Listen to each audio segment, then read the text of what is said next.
everybody, it is Lynn here from A Bit of Birdsong. I just uploaded the video for the fun packs, and as you know, I always keep one that I can use to make something, and here it is in front of us. I didn't record through this first part, but I think it's going to be pretty easy to show you what I did.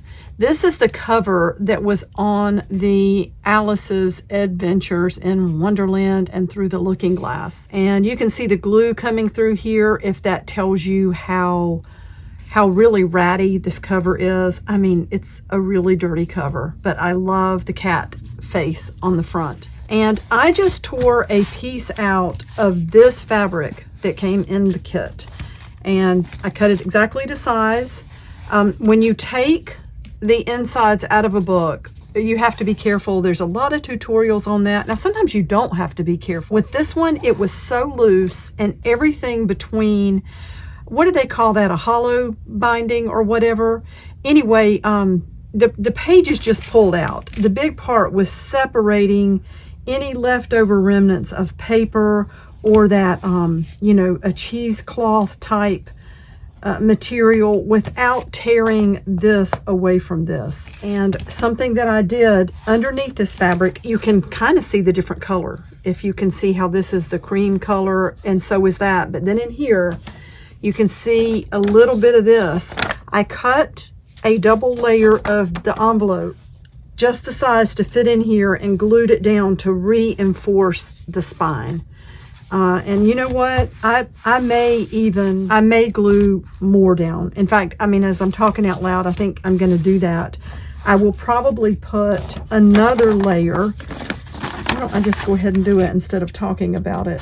And, you know, making your own journals, you can do whatever you want to.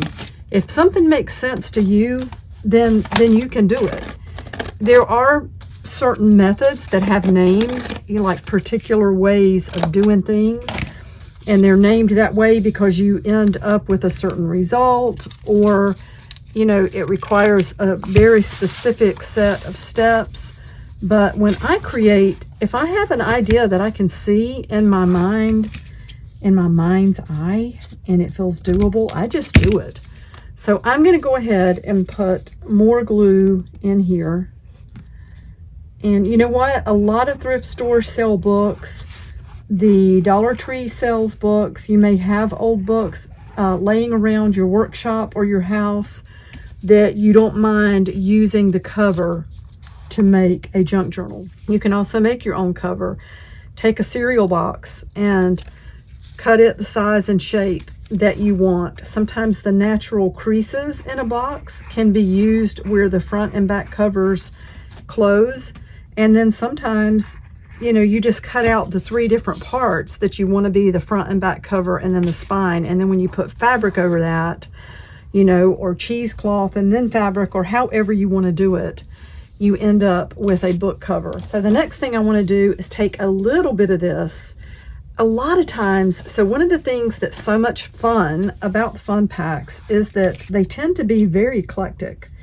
And putting things together that don't feel like they belong together, which is kind of what, you know, things like assemblage, a lot of 3D mixed media art, sometimes the whole point of that is putting things together that wouldn't normally be together. I've seen that as a definition of assemblage. And we're just gonna play with all of these pieces together and see what we come up with. See, I really like that. We're not going to see that much of it because the signatures are going to be in here, but I'm going to go ahead and glue this down, and it's going to add extra strength to the spine. And the spine, the journal, the book cover, it's grungy, as you've already seen. So I may grunge it up even more just to capitalize on that aspect of the book cover. And let's go ahead and put this right here. And while this is drying, and let's just go ahead and kind of accentuate that crease there. You can use a bone folder. I have one. It's a little bit out of reach, and this glue is so wet right now. I'm not going to worry about it, but you can see where those creases are down in there.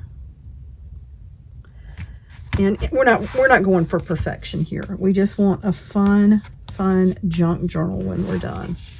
So let's let this dry, and while that dries, we're going to be putting some signatures together. And I think the first thing I need to do to create the signatures is look at the size of how big the pages need to be. And it looks to me like, and you know what?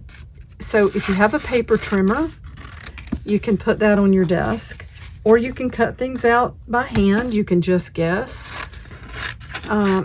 I'm doing this just for the sake of ease and time. I'm not really, I don't have a paper cutter over here right now. I should get my little portable trimmer and bring it over here. So this looks like the size, and I'm going to use this that I just cut to go ahead and get my signatures ready.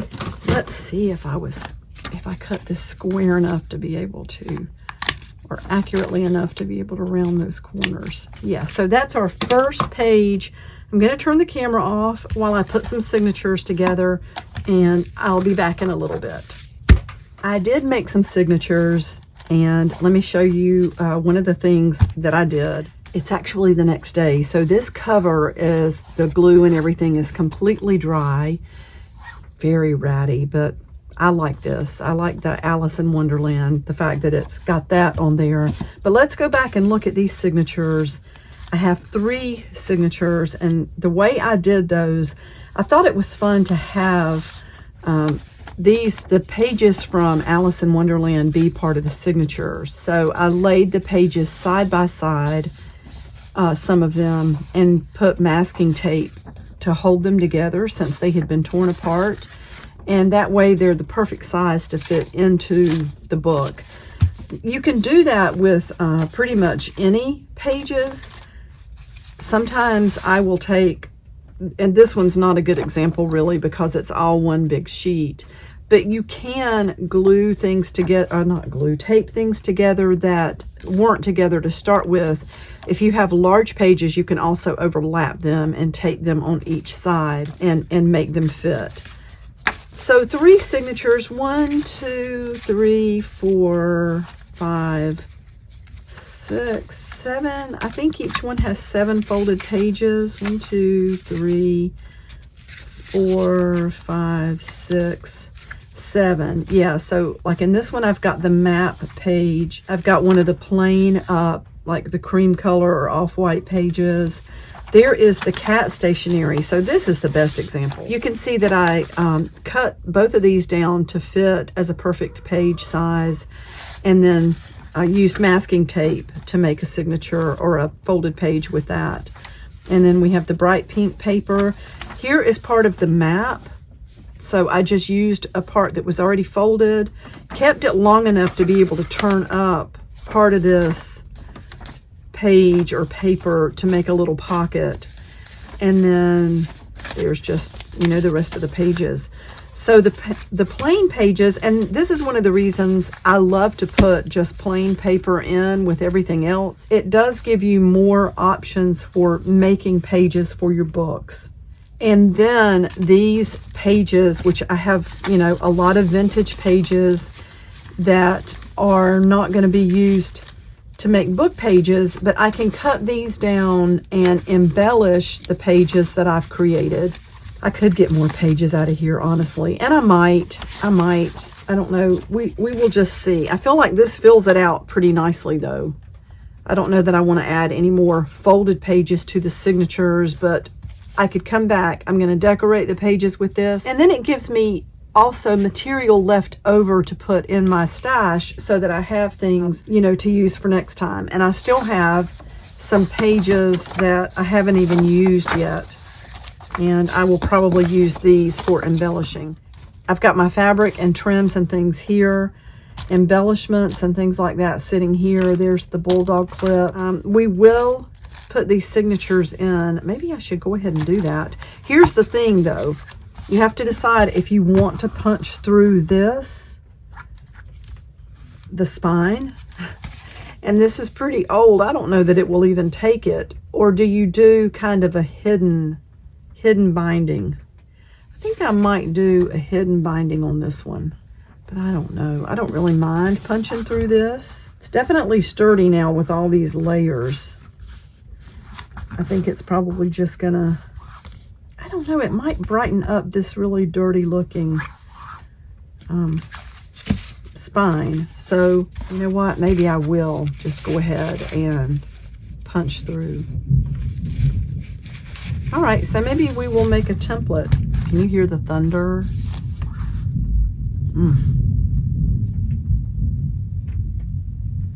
All right, let's get a little piece of paper. Maybe I will use this piece of paper from the large envelope. And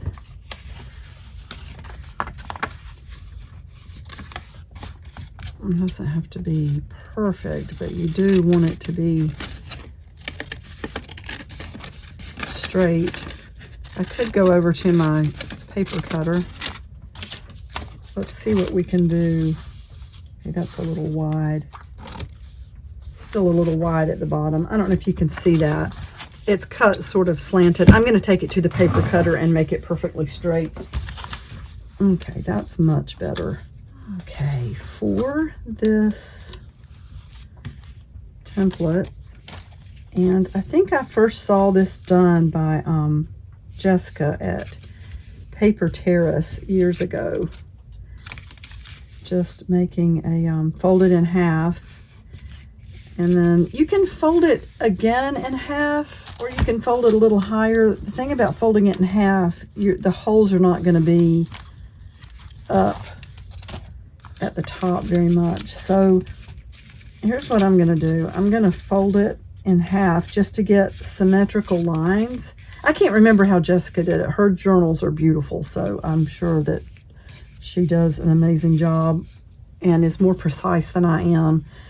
But then I'm gonna fold this little part up here to give myself this line, and this line. I hope that makes sense. By folding here and then using that fold as a mark to fold the top down, these are gonna be even. So then we're gonna fold it in half this way.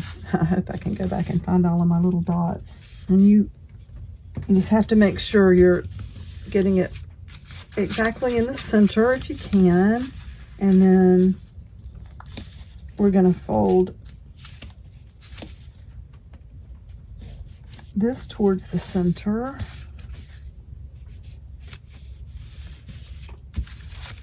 To give us a line there with sort of, we're making thirds is what we're doing because we have 3 signatures.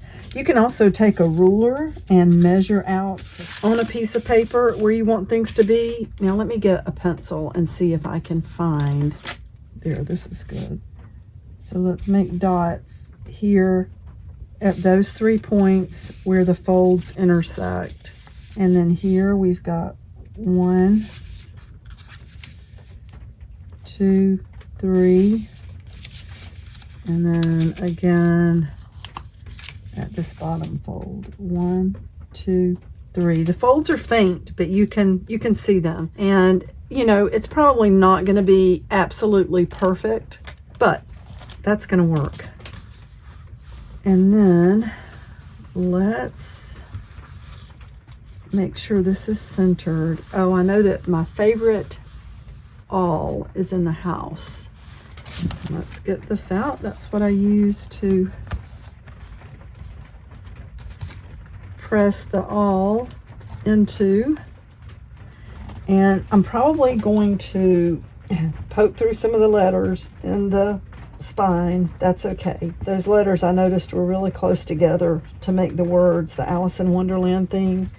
So I'm not going to spend the time that it would take to measure and try to not poke through any major letters, because this is a junky junk journal after all. Here's that's going all the way through. I think it will be close enough.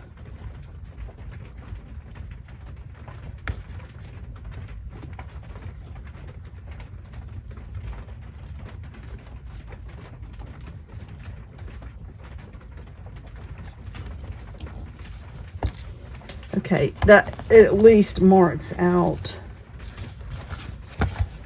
Yeah, we can see them all. So before I do anything, let's mark the top.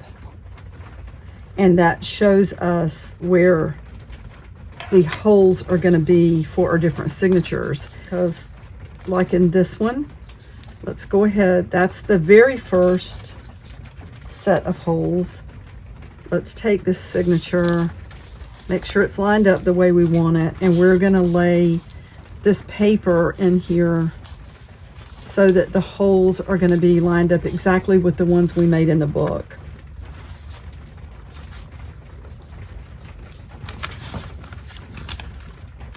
I should go inside and get my awl that I love to use because it's so sharp, but that's okay. We're going to have nice big holes where the string or cord goes through. Okay, so that one's good. Let's do that. You can paper clip your pages before you do this part. You don't have to paper clip at all. It just depends on what's comfortable, like how long you've been doing things a certain way. If you do them a certain way, you might feel really comfortable with that. And look at me. That's the top this way. Gosh, I hope I didn't have it the wrong way before. But nothing would surprise me in there. So we have our second signature. So we have the second signature with the holes in it. 1, 2, and then finally let's do this last one. There's the center. There it is. And make sure this is at the top. And put that right in this. So this is really, it's very easy. This looks complicated, and the first time I saw it, I was like, I'm not doing that. Part of it's because I'm so impatient, and I'm always like trying to find an easier way to do things. So a lot of times I just do things by sight, but you don't get the same precision. Oftentimes you don't get the same precision if you just kind of do it by sight. You can, and a lot of times once a journal is done, you can't really tell anyway, because a lot of journals are very full and eclectic, and you know, they're junk journals. So why is this one? This page is, oh, okay, I know why. It's that handmade or the marbled paper, and it's not torn evenly. It's got the edges. I'm going to go ahead and paper clip. I think one of the things that's messing me up with this one is that masking tape running down the center. Oh, there was some thunder for sure. All right, we're going with it. My hand's getting sore right in that one spot. You see right there in the center? All right, so there's that one. Now we have our 3 signatures ready to go in, and I got to get all of my binding stuff together.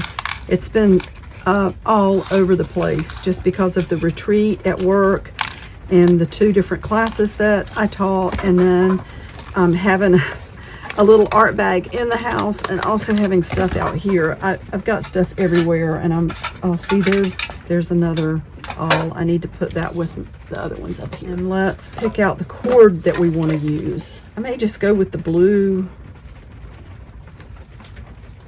since we've got the blue cover. So I usually do 1, 2, almost 3 lengths, because I want to have plenty of room for these to tie on the outside and to have my charms hanging down. I've got some beads that I want to use, and sometimes you can tie them on the inside, and that, you know, you can glue little paper charms inside that will lay flat on your journal. Let's go ahead and get 3 pieces so we're ready to go. Now, whichever side of the journal, like if you want your strings hanging on the outside, you have to start from the outside. And here is this very first signature. And I think I want to have, I think everything's going to tie at the top. So let's start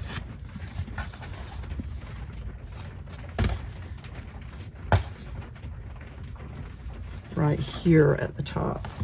And we will just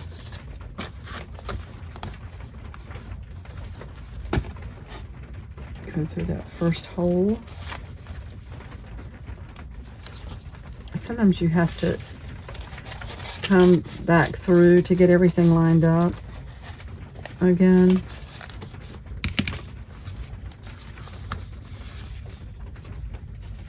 There we go. I felt it just totally pop into place. Let's go through this side. Whoa, let it fall right back out. And then through the middle.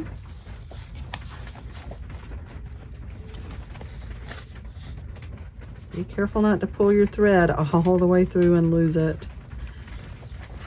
And then down through this very last one.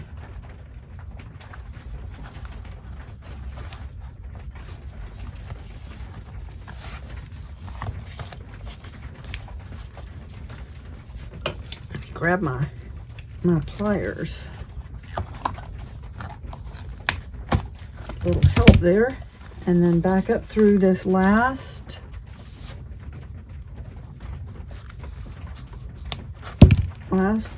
hole.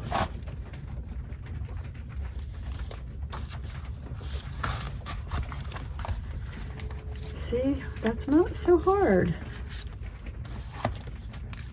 And now we've got to go back through this one. And you want to try not to split that thread. I know I've said many times, I always try to pull the one, and I think I did go through the thread because it's not pulling independently.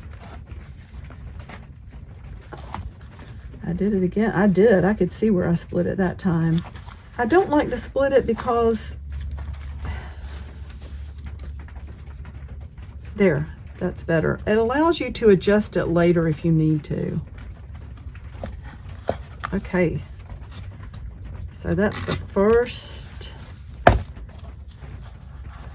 signature, and it's looking pretty good. We might add more tape to these pages later. In fact, I feel sure that I will add more, but I don't know. We will see. We're going to have fun playing in this. So there's the first one, and we're going to go ahead and tie it up here. I must have cut these strings shorter because I usually leave more room than this, but that's okay. A lot of times I make them too long and then I have to go back. Gosh, I hope that's tight enough. I could have done a better job, but that's okay. And let's put just a tiny bit of glue. I always do that. Wipe off what's extra. And then I'm going to tie it again to make sure these strings don't slip. Okay, so there's that. Now let's do the second one. And we're going to just do the same things. And we're going to go through each set of holes like that until the signatures are in. And then I'll be back. I'm going to go ahead and turn the camera off for this.